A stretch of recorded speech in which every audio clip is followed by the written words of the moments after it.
कल मैं शाम को एक सत्संग में गई थी जहाँ पर मुझे बहुत अच्छा लगता है बिकॉज़ कुछ तो घर अब हमारे फिक्स्ड हो गए हैं। मंथली सत्संग गुरुजी ने ब्लेस किए हुए हैं। वहाँ पर काफ़ी सारे पुरानी संगत से मिलना होता है और जब उनके मुंह से गुरुजी की महिमा का बखान हम सुनते हैं तो बस ऐसा लगता है कि आना सफल हो जाता है।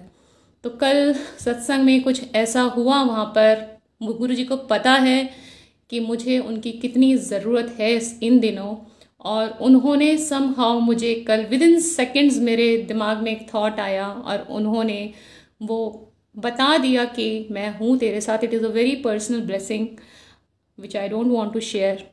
तो यस, बस उनके सामने बैठकर मैं यही कह रही थी, Guruji I love you so much.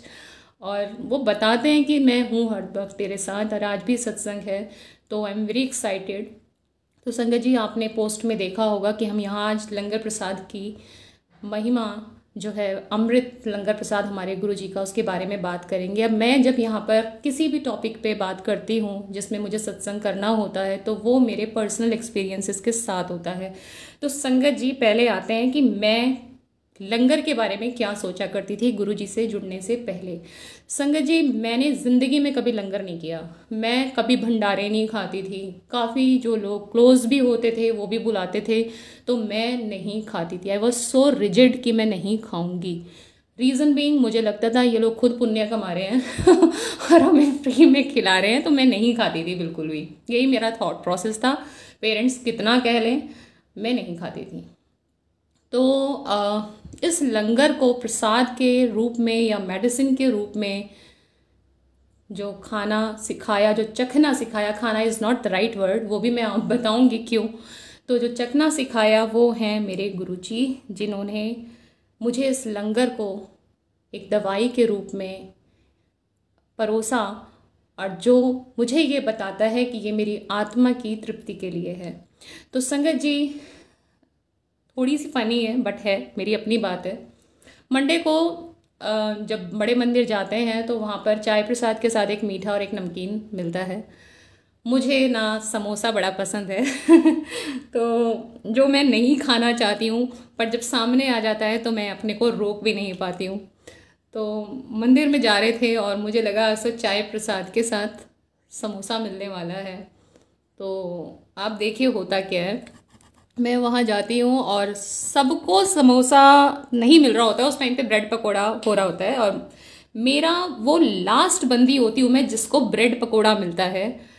और जैसे ही मेरा नेक्स्ट जो बंदा खड़ा है वो समोसा लेकर आता है, मैं कहती हूँ यार गुरुजी आप क्या कर रहे हो ये। और मैं मन ही मन में खा रही हूँ ब्रेड पकोड़ा। मेरी बेटी बहुत खुश थी बिकॉज वो समोसे के अंदर जो वो होता है मसाले वाला वो नहीं खा पाती है, तो वो खुश थी। तो हमें ब्रेड पकोड़ा मिला। और मेरी मदर जो नीचे बैठी थी सीनियर सिटीजन में, उनको समोसा मिला। कहती हाँ समोसा बड़ा टेस्टी था।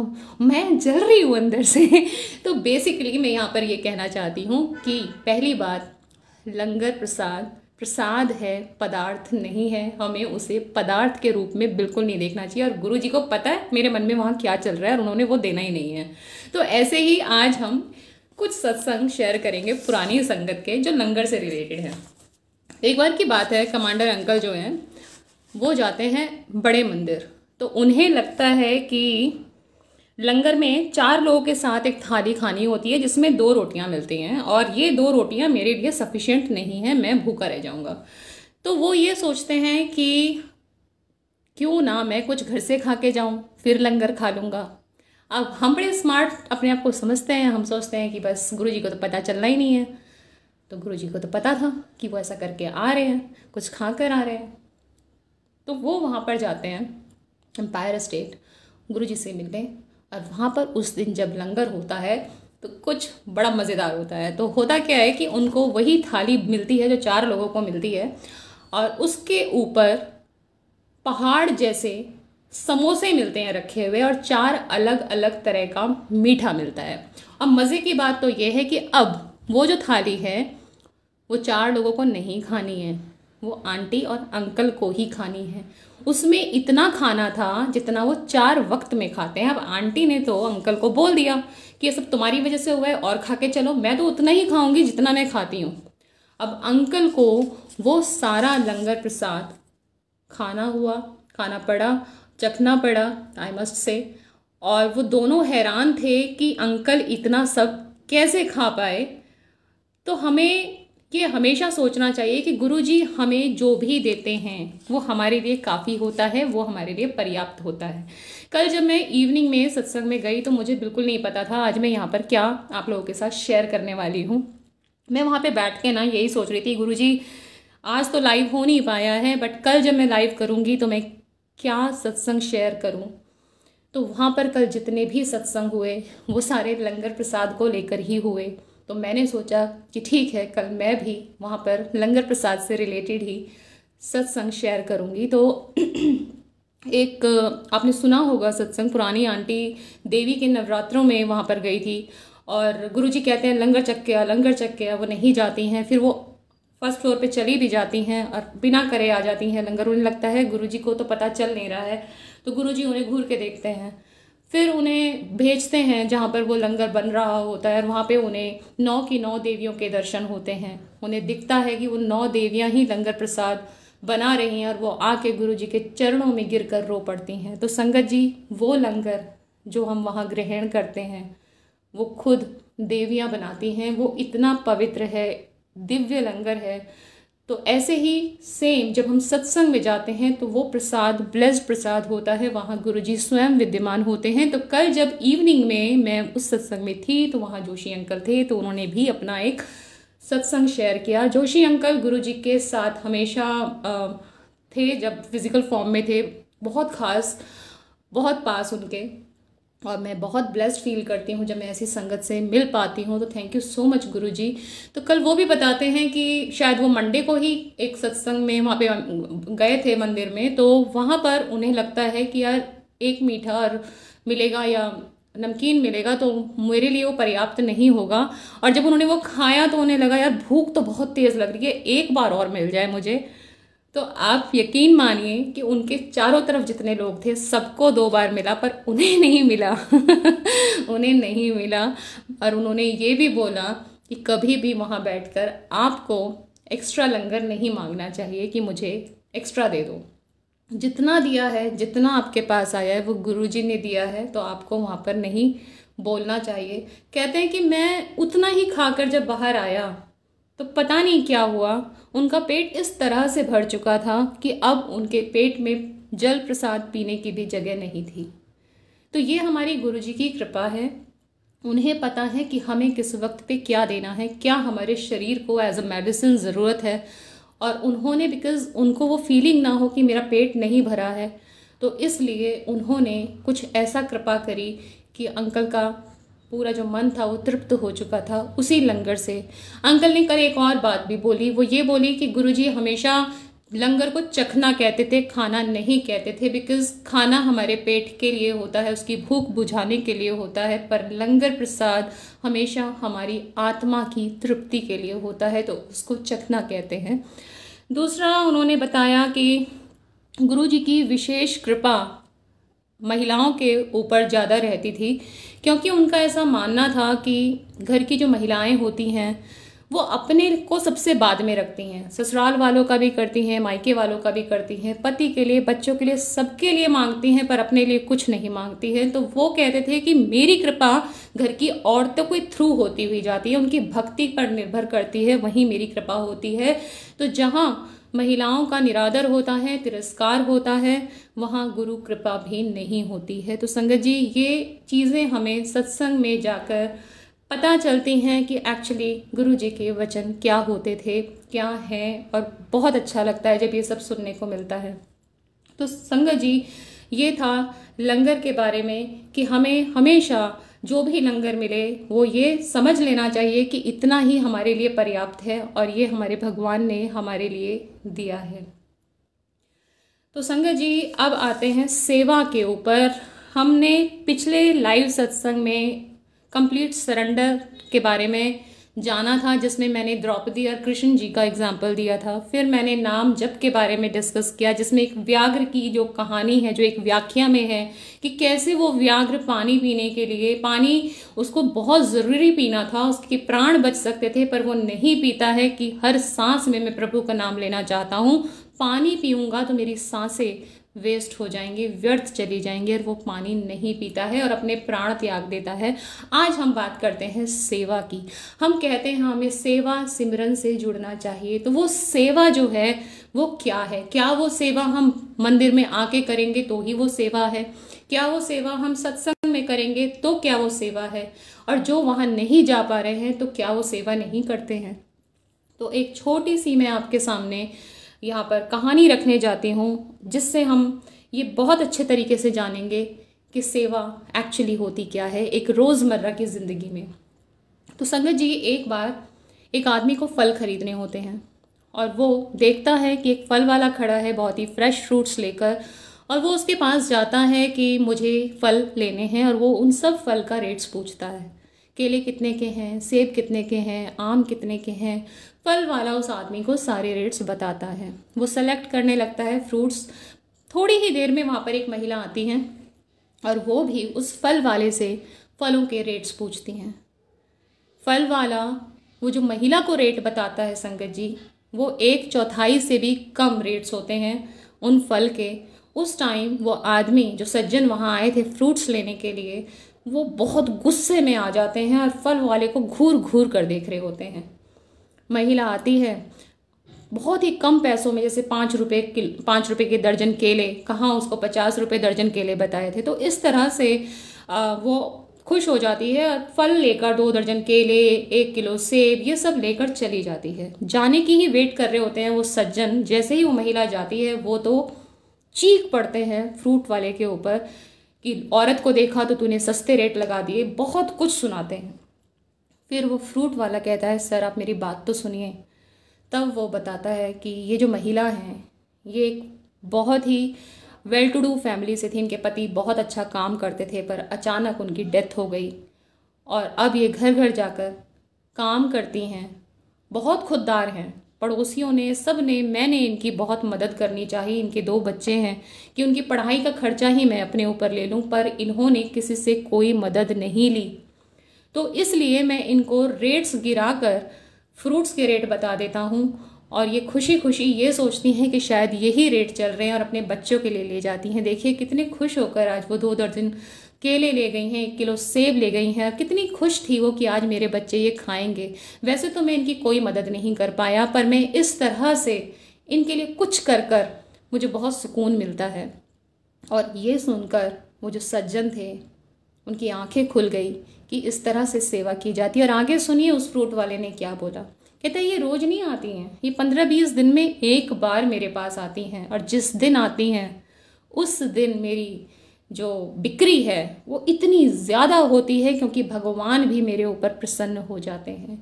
तो संगत जी, ये फैक्ट है, जब हम किसी के लिए ज़रा सा करते हैं तो भगवान हमें विद इंटरेस्ट वो देते हैं।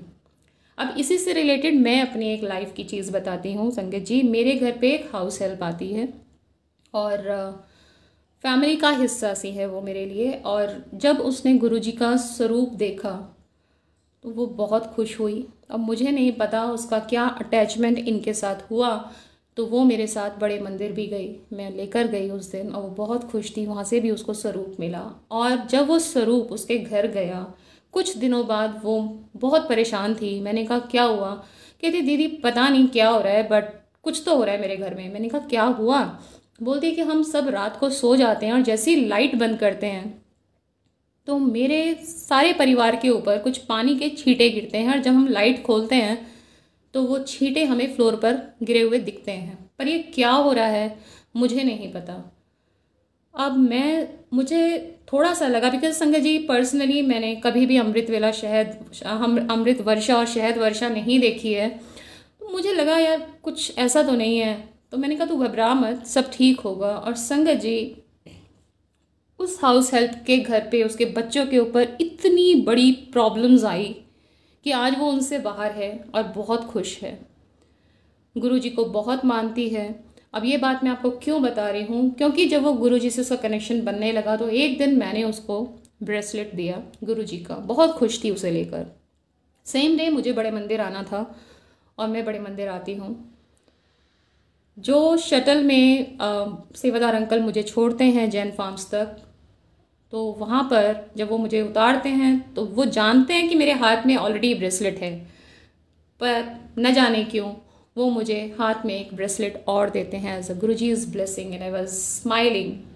उसके बाद मेरी मदर भी उस दिन मेरे साथ जाती हैं, वो दूसरी शटल में होती हैं। मेरे साथ एक तो प्रॉब्लम हमेशा होती है कि जब फार्म्स में, जैन फार्म्स में मेरी पार्किंग कार लगती है, मैं हमेशा उसकी लोकेशन भूल जाती हूँ और ज़रा सा भी अंधेरा हो जाता है तो मुझे अपनी कार ही नहीं मिलती है तो मैं जैसे तैसे अपनी कार तक पहुँची और उसके बाद, अपनी कार नहीं, गुरुजी की कार, गुरुजी का स्टिकर है उसके ऊपर, तो उसके बाद फिर मेरी मदर भी वहाँ तक पहुँचती हैं और उनको भी एक सेवादार अंकल साथ में लेकर आ रहे होते हैं उस पर्टिकुलर लोकेशन तक। अब फिर वो भी अपनी मुट्ठी खोलकर मुझे दिखाती हैं तो उनके पास भी एक गुरुजी का ब्रेसलेट उस दिन मिलता है। तो मोरल ऑफ द स्टोरी ये है कि जब आप किसी को एक देते हैं तो गुरुजी आपको दो कर कर देते हैं। तो उसी दिन मैंने वो दिया था उसको, और ये चीज़ उन्होंने मुझे सिखाई कि आप किसी को जो भी दोगे वो आपको विद इंटरेस्ट मिलेगा, चाहे फिर वो सुख हो चाहे फिर वो दुख हो। अब एक और हम छोटी सी कहानी पर आते हैं। एक बार एक मजदूर औरत होती है जो बिल्डिंग्स बनाते हैं ना, बिल्डिंग्स, ईंटें लगाते हैं, तो दिन भर उसका जो सुबह निकल जाती थी अपना, और उसके बाद वो ईंटें ले लेकर बिल्डिंग्स पर चढ़ना, ऊंचाइयों पर चढ़ना, यही उसका दिनचर्या थी। और इन लोगों को डेली की दहाड़ी मिलती है जिस पर ये लोग अपने घर का राशन लाते हैं शाम को खाने के लिए, बच्चों को देने के लिए। तो वो महिला जब भी वापस बस से आती थी तो बस में जो भी उसको सीट मिलती थी वो कभी उस पर बैठती नहीं थी। वो अपनी सीट सबको ऑफर करती रहती थी और सब देखते रहते थे, कभी किसी को दे दी कभी किसी को दे दी, पर खुद नहीं बैठती थी। जब एक बार सारी बस ऑलमोस्ट खाली हो चुकी थी, लास्ट स्टेशन आने वाला था, तो एक महिला वहाँ पर बैठी हुई थी। वो बोलती, मैं तब से तुम्हें देख रही हूँ, क्या तुम थकी हुई नहीं हो? तुम ये सीट पर क्यों नहीं बैठती हो? तो वो बोलती है कि मैं बहुत गरीब हूँ और मेरे पास कुछ भी पैसे नहीं है कि मैं किसी के लिए कुछ कर सकूँ, सेवा कर सकूँ या मैं दान पुण्य कर सकूँ। मेरे पास अगर कुछ है तो वो यही है, और यही मेरा माध्यम है कि मैं किसी के काम आ सकूँ। सब थके हुए हैं, मैं भी बहुत थकी हुई हूँ, पर जब मैं औरों को अपनी वजह से जब वो सीट देती हूँ और वो खुश होते हैं, उनकी थकान कम होती है, तो मेरे लिए यही बहुत बड़ी सेवा है। तो संगत जी, यहाँ पर मैं आपसे यही कहना चाहती हूँ कि भगवान ने हमें बहुत कुछ बख्शा है। हम ये अगर सोचें आज पैसा नहीं है तो मैं क्या सेवा कर सकता हूँ, या हमें देखना है, सेवा करने की बहुत तरह की चीज़ें होती हैं। आप कहीं जा रहे हैं, कोई रूट भटक गया है, आप उसको गाइड कर सकते हैं। कोई प्रॉब्लम में है, आप उसको सुन सकते हैं। आज की डेट में लोगों के पास टाइम नहीं है, इंसान सोचता है कोई मुझे सुन ले एटलीस्ट 2 मिनट निकाल कर। तो सेवा बहुत तरीके से की जा सकती है, और जब सच्चे दिल से आप किसी की मदद करते हैं ना संगत जी, वो ईश्वर तक ज़रूर पहुंचती है। और ईश्वर जिस दिन भी आप तकलीफ में, परेशानी में फंसते हैं ना कहीं से वो आपके पास मदद भेज देते हैं। ये मेरा पर्सनल एक्सपीरियंस है और मेरी तो ज़िंदगी ईश्वर के भरोसे ही चल रही है। तो इसलिए संगत जी, हमने आज ये जाना कि यही सेवा है, यही सच्ची सेवा है। आपसे जो बन पड़े ना, जिसके लिए भी, आप उसकी मदद ज़रूर करें। दुनिया में बहुत तकलीफ़ें हैं, ट्रस्ट मी, हर कोई बहुत परेशान है। अगर मैं ये सोचूं कि मैं ही परेशान हूं तो ऐसा नहीं है। आज अगर आपसे कोई कहे कि क्या आप उसकी ज़िंदगी जीना चाहेंगे, तो आप नहीं चाहेंगे, क्योंकि नहीं पता आपको उस मुस्कुराहट के पीछे कितने आंसू दबे हैं। तो संगत जी, सबकी मदद करें, खुद भी खुश रहने की कोशिश करें, बिकॉज़ हमें आज अभी इसी मोमेंट को जीना है। अगर हम कल के लिए सोच सोच के इस मोमेंट को खो देंगे तो वो सही नहीं होता है। बाकी तो सब गुरुजी हैं ना हमारे साथ, वो सबके ऊपर अपना हाथ रखे हुए हैं और हम सब उनकी कृपा वृष्टि में हैं। तो ट्रस्ट गुरुजी। और आज वीकेंड है, आप लोग अपनी फैमिली के साथ एंजॉय कीजिए, शाम को घूमने जाइए, बिकॉज़ यही मेमोरीज होती हैं, यही ट्रेजर है। कल आप बाकी जब बच्चे बड़े हो जाएंगे, आप यही खोल कर फोटोग्राफ्स देखेंगे और यही आपको स्माइल देंगे। तो संगत जी, इसी के साथ मैं आपसे विदाई लेती हूँ और फिर मिलते हैं जल्दी एक नए सत्संग में मैं कोशिश करूँगी कि मैं यही पर्टिकुलर टाइम स्लॉट रखूँ 1:30, और जिस दिन मुझे, बिकॉज दिन में भी कई बार सत्संग में जाना होता है, तो इवनिंग में I will try to be there on the same day by 7:30 हो सका तो। और थैंक यू सो मच, आप लोगों का प्यार, आप लोग नहीं आएंगे तो मैं बोलूँगी किसके लिए, राइट? तो आप लोगों का प्यार मुझे मिलता है, आप लोगों के इतने सारे कमेंट्स मिलते हैं और व्यूज़ मिलते हैं, जिसको देखकर मुझे लगता है कि लोग मुझे सुन रहे हैं, तो मुझे बहुत अच्छा लगता है। कहीं ना कहीं आप तक मेरी आवाज़ जा रही है और गुरु जी भी मुझसे बहुत खुश हैं, तो I am so happy, I am so blessed. आप सभी लोग खुश रहें। Have a wonderful day ahead. Take care of yourself. Thank you so much for being here. जय गुरु जी। शुक्राना गुरु जी, लख लख शुक्राना। Love you so much Guru ji. Thank you.